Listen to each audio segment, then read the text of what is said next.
Yan mga pare ko yun, no? Bali, may nag-comment doon sa previous video natin, yung sa polar bear natin na binidyo.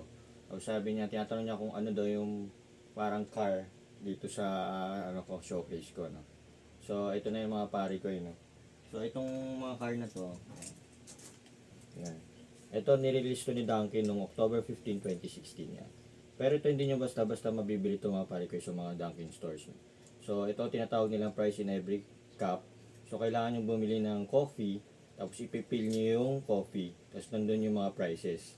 So, meron doon ano, Dunkin coffee car, tapos meron din yung donut na car, tapos meron din doon yung ganito, yung pen. So, maraming kulay ito mga pare ko, may pink, tapos may yellow, tapos may orange, no? So, parang ganyan, yung kulay niya, no? Tapos meron din doon yung hindi ko nakuha na cellphone car. Yan yung dati kasagsagan nung panahon na yun. Maganda yun, yung cellphone car na yun, no? So, iba-ibang kulay din yun. Tapos yung pinaka-major price nila doon, yung kotse, syempre. No? So, nirelease siya noong October 15, 2016. So, ito lang yung nakuha natin mga pare kayo, no? So, yung hinahanap ko ngayon is yung car na cellphone. Baka may naitabi kayo, bigyan nyo na lang sa akin.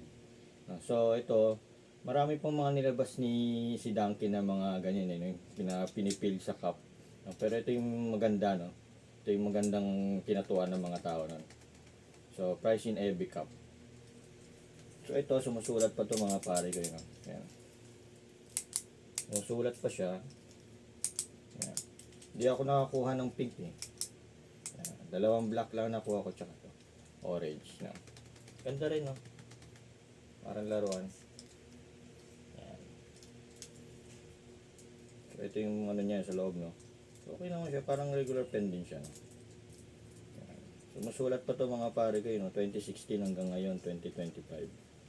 Yan.